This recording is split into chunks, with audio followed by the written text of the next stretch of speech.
Welcome to the 80-20 Baseball Podcast. Strike! The 80-20 Coaching Masterclass, our weekly get-together where coaches go from new to good and good to great. Mastering the fundamentals and the art of coaching. Welcome to this week's get-together, where we are elevating our coaching game and elevating youth baseball and baseball at every level in one way or another. In today's episode, we have part 2 of our fantastic interview with Coach Ballgame. He's going to share out what he does at the very beginning of the season that often gets overlooked, but has really helped him set the tone for a positive season. Not just a good team culture, but a good parent culture also. He also shares a sad story a dad told him, but there is a key takeaway that we can all use to avoid feeling the same pain that dad felt. Coach Ballgame will also share out how he breaks up his players into practice groups and why this strategy works well. He'll talk about the terminology he uses to reduce the possible stigma of being in the group with the players who aren't as skilled. And he'll share with us what he believes are the only 7 words we should say after the game. With that said, let's dive into part 2 of our interview with Coach Ballgame. So do you share any messages or any kind of expectations with the parents or players, team-wide or group-wide expectations with them? You know, what you're hoping to see maybe while they're in the bleachers watching the game or from the kids? We've talked about tailoring it to the individual, which I think is just paramount. But what about team-wide upfront expectations? Do you have 1 or 2 of those that kind of help guide the team?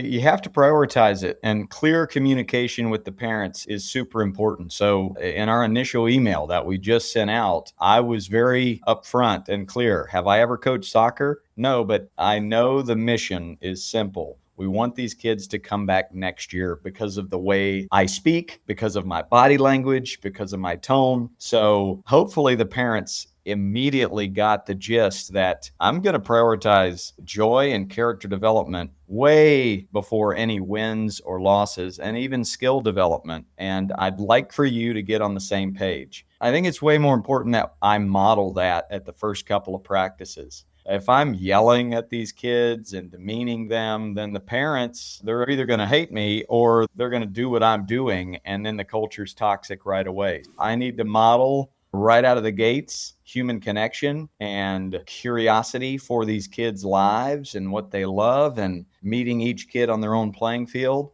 And then I will let the parents know, hey, your relationship with your son or daughter long-term is so much more important than how their soccer career pans out or how their baseball career pans out. So if you have issues that the sport that are creating a tension between you and son or you and daughter, pass it off to me or one of the other coaches. Let's have each other's backs. A lot of us parents, we have kids on the team, so we're coaching our own son or daughter. Create a pact where, hey, I'll take your kid, you take mine. That way, this can be holy ground as far as the playing space goes, and it's not going to mess up our car rides or our dinner table conversations or our relationship. I think back to my Sandlot tour last year, and at the end of every Sandlot, all the parents stay and we have a conversation. It's really evolved into coaching parents and specifically coaches. And one of the dads stands up, he says, I just need to say this. My son, who's 17 years old, he was out here helping coach tonight. 10 years ago, we're in the backyard and we were working on a skill involving throwing. And I thought I was doing everything right. We were working week after week after week to get this thing dialed in. And after about 2 months, it was a Saturday afternoon. I remember it being very sunny outside. He finally figured it out and he did it. And I said, son, that's it. You did it. Attaboy. The son throws his glove on the ground and sprints to dad, and he just tackles dad with a big bear hug, and he says, oh, Dad, I'm just so thankful you're finally not disappointed in me. And that just killed the dad. It just crushed him, and he's in tears saying this, telling this story. And he says, you know, I really did think I was doing everything right, but all my son heard was, I'm your dad and I'm disappointed in you. So I try to tell those stories, and I really frame it for the parents as I learned by my mistakes. I've done this before and it didn't work out very well. I don't want you to go down the same path. That opens up the parents' ears a lot more. So setting expectations, upfront, clearly, but in a way that lets them know you're self-reflective and you're vulnerable, I think is the best route, and you'll get the most productivity. You're still going to have those parents 3 weeks in that are clinging to the fence and just not vibing with the culture you're trying to create.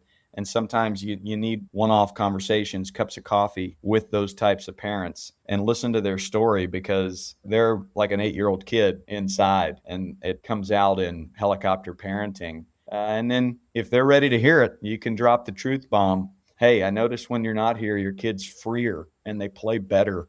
And I know you don't want to hear that, but I think it's important for your relationship moving forward. If you apologize, I think the apology is necessary and it's valuable and it's powerful. When I apologize to my 12-year-old daughter when I've overreacted or just been a rotten pop, are the moments we're the most connected and close. And those are moments when a very strong-willed 12-year-old will say, you know what, I could have done better too, Dad. I could have approached this differently. So it's funny how we haven't talked a thing about fielding a ground ball or hitting a line drive to the opposite gap. It's way more human connection.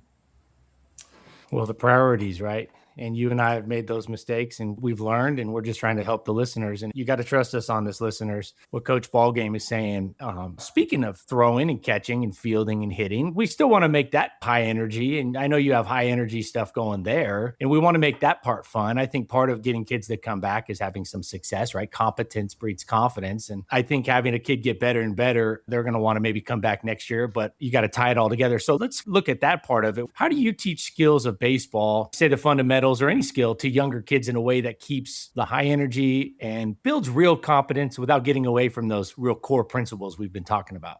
Absolutely. And don't get mistaken. I really want these kids to learn 185,000 new things about skills. And I think the magic to that is you don't let them know that you're trying to teach them 185,000 things. You're curious about what they had for breakfast and what their favorite thing to do off the field is. But meanwhile, you gotta break them up into small groups. So your four most experienced players, they're in a small group, and they're working with Coach Mustache in left field on partner throw and catch.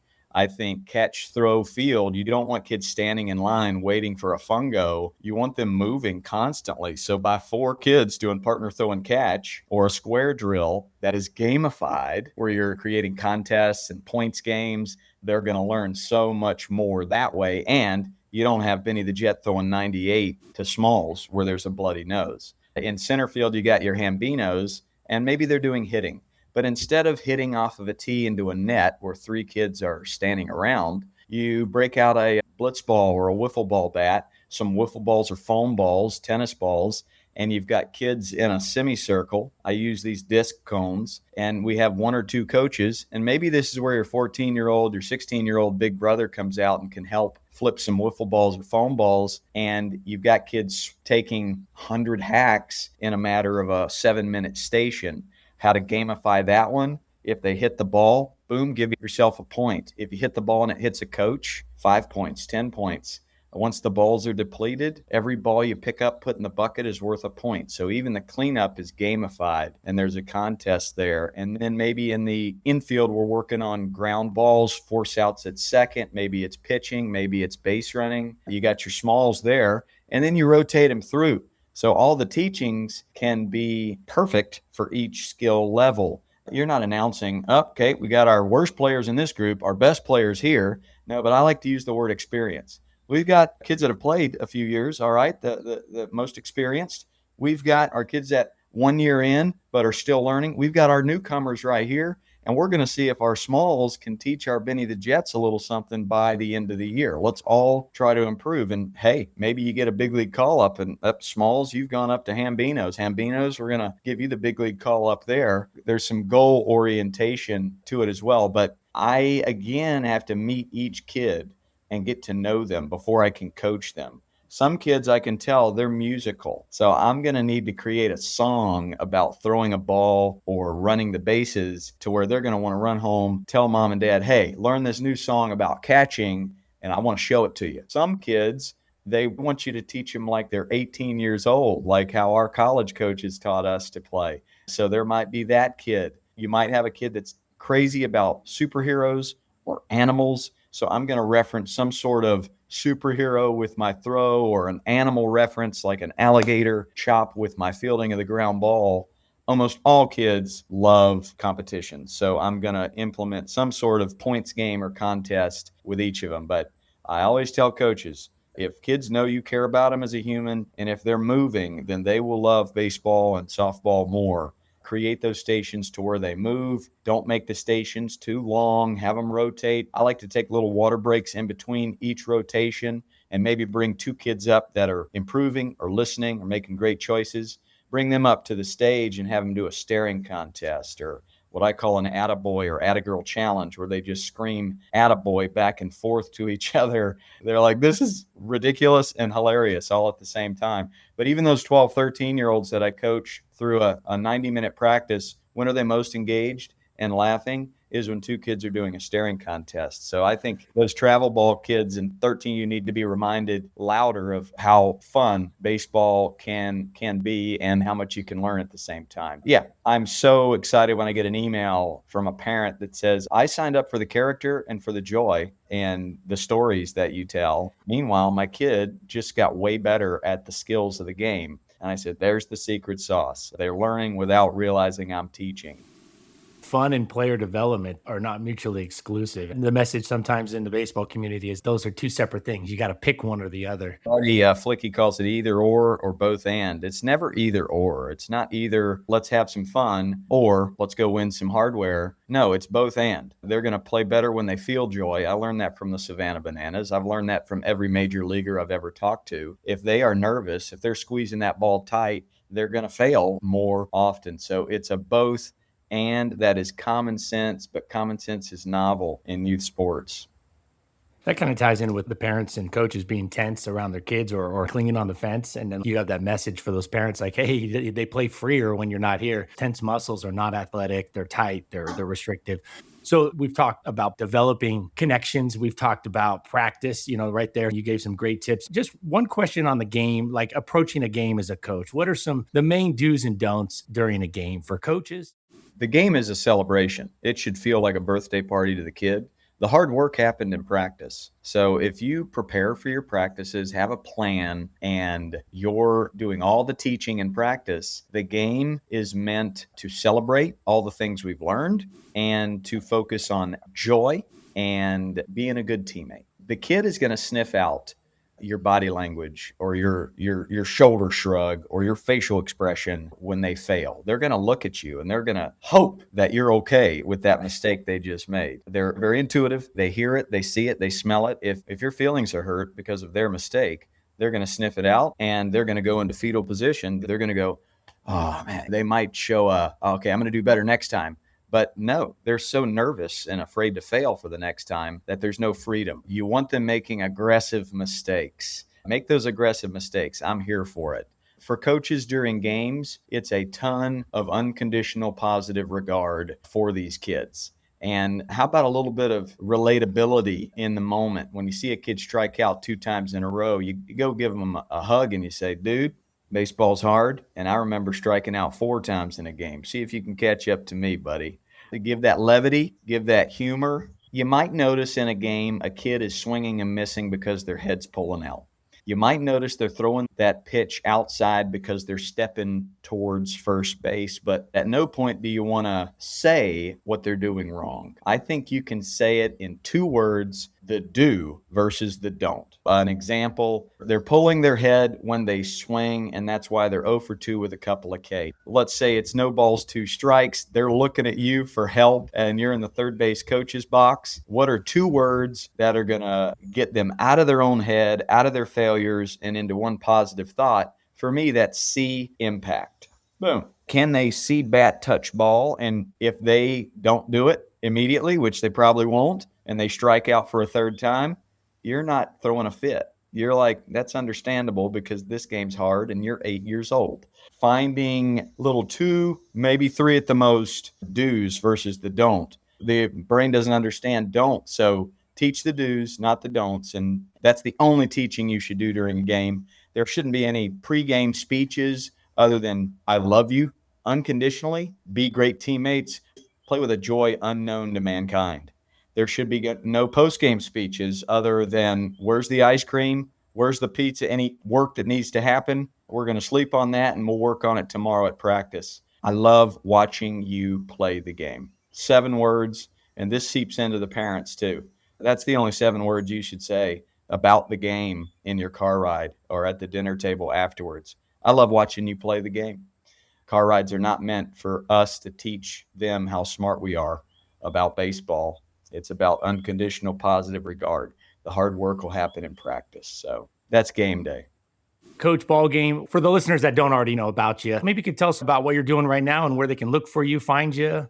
CoachBallgame.com is the hub, and it's got everything. It's got my National Sandlot Tour, all of my California camps that I do. It's got my book, and it's got my Coach Ballgame University, which is an online course which talks about the psychology of coaching. I break down how to teach the skills of baseball and softball for kids that are 8 and under. We've got a course on kids that are afraid of being hit by the pitch. We've got a course on working with kids that are neurodivergent, ADHD, autism, dyslexia, things like that. So a lot of resources there. I've got a podcast called Talk and Shop, Coach Ballgame. My friends are on that. And we have this discussion every Tuesday, and we're almost 100 episodes deep answering questions about that. But that's a good place to start. And what I always write in my book, if somebody asks me to sign, is just keep going. This is a really hard thing to do, navigating youth sports as a parent or a coach. Be nice to yourself, keep going. And I just praise those of you listeners that actually want to get better at this, and I'm here to help.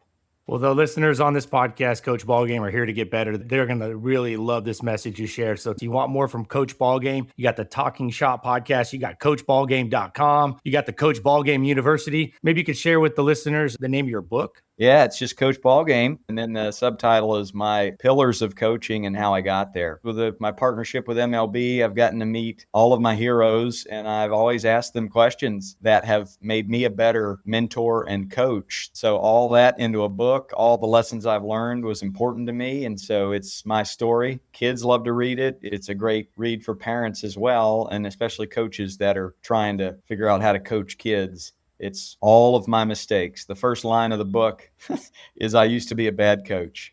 Let that sink in. Coach Ballgame used to be the problem. But yeah, all of that, it can be found at my website.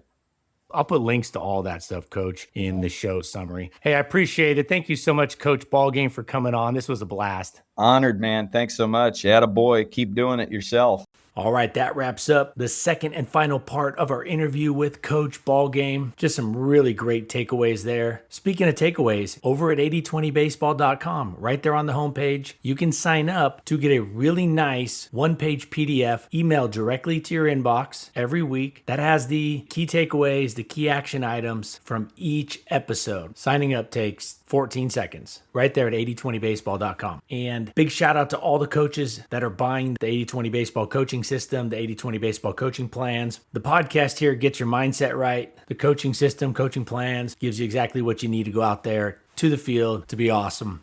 Next week, we'll talk about the biggest swing intensity mistake that hitters make with less than 2 strikes. And we're going to dive in to the all-important practice versus game difficulty equation and how fully understanding this equation is key to optimizing our players, our team's preparedness come game time. And in 2 weeks, we're going to come back with more key tips and our top 5 coaching posts of the month. Those are always very insightful. So continue to check in each week. And in the meantime, head over to 8020baseball.com. I appreciate all of you. And judging by all the feedback I get, I know you're appreciating this podcast. And until next week, let's keep taking care of our health so we can be at our best for our families, our close friends, and be at our best when we go out there to the baseball field. Let's take this information and, like the late, great Tony Gwynn, let's go put it into play, see what happens, and I'm certain you're going to like the results. Y'all take care. Until next week, adios.